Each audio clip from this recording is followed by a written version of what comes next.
How's it going, everyone? Arashi here, back again with another upload. And today I want to talk about Shin Hati's power level and just where she's at. And no, we're not just going to talk about how hot she is, because we all know the Star Wars community wants her to be the new Star Wars mommy. But anyway, I digress. Let's get into this video. I swear, some of you Star Wars fans are just little horn dog gremlins, but you know, it's let me just get back into this video. Now, I've seen a lot online about people saying that it's Sabine Wren. Sabine Wren is her counterpart, and I just don't believe that's true. I don't believe that Sabine Wren should be anywhere near the level of Shin Hati yet. And I've gone on before saying that I think she got her powers a little bit too quick, but anyway, I digress. That's not the topic of this video. I just want to quickly take a couple characters and maybe compare them a little bit and see exactly where Shin Hati should be at or where she is at.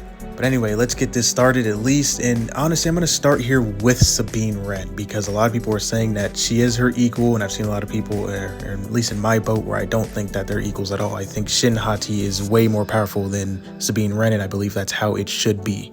Now, I understand what they mean by that, because they do have a narrative standpoint where Sabine Wren is essentially the equal to Shin Hati, or I believe that, or kind of like Ahsoka is the equal to Baylan Skoll. I did a video about that a couple weeks ago.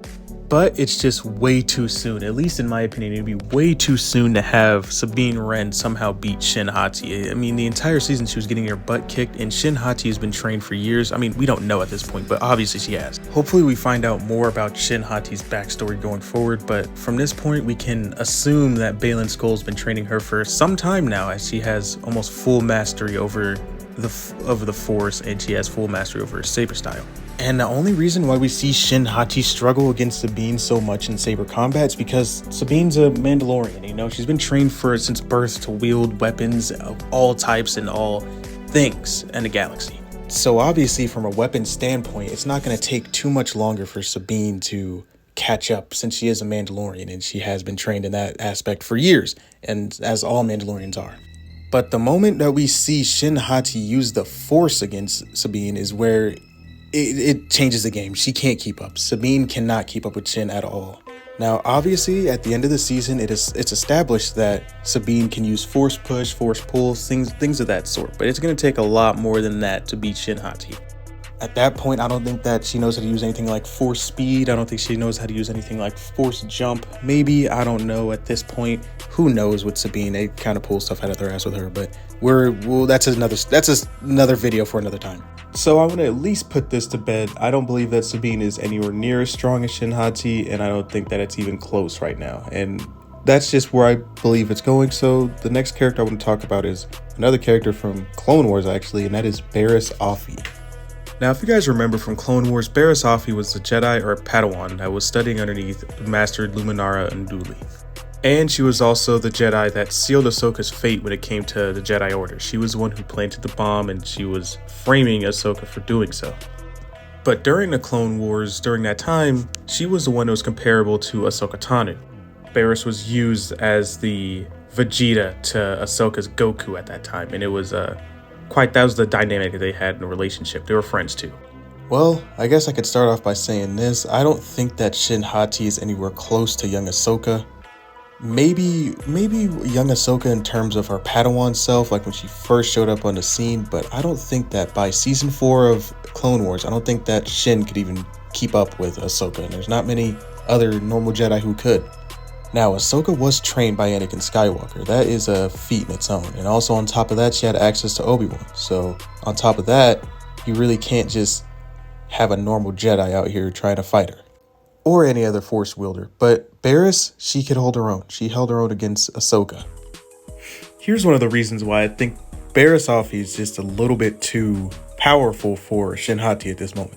If you notice, during her time during the Clone Wars, she was able to take on Anakin Skywalker. Now, I know Anakin was just trying to apprehend her at this point so that he could bring her to the council, so that she could confess that she had been the one planting the bombs the entire time it was framing Ahsoka. And similarly to Seer Junda in the Jedi Survivor games, we actually see that Barriss is able to put up a good fight against Anakin. Well, Seer fought Darth Vader, but she was still able to put up a pretty good fight against him. And we know that Anakin was trying to just apprehend her, but it was still a great fight, and honestly, if you ask me, one of the best fights in Clone Wars. Now finally, the final Jedi who I think that Shin can match is Kestis from the first game. Now, let me preface, I honestly do believe it's just Cal from the first game. We're not going to get into Jedi Survivor because I think he just got a little bit too powerful at that point, way more powerful than Shin. I truly believe Shin is more on the power levels of a low tier, maybe mid tier Inquisitor. And I think that's being fair just from a comparability standpoint. Now, I know that comparing video game characters to live action characters or anything of that sort is just a little bit tough just because video game characters do have unnatural abilities that you wouldn't necessarily see in the show. I base this basically off of how Kestis is handling the fight against Trilla, which he's able to put up a good fight against Trilla, but I do think that Trilla was just a little bit more powerful than him here. And to add on, it really wasn't him who beat her.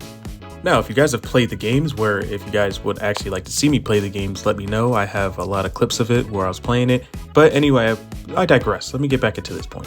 It was a combination of Seer, Cal, and Vader himself who beat Trilla.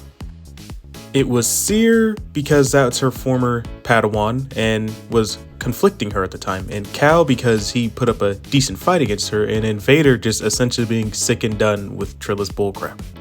I don't bring second game Cal in here because obviously during the game he even showed that he's more refined in his force abilities and in his saber combat, so it's just a bit too harsh of a punishment to give to Shin Hati. I think that Cal bested her easily in the second game.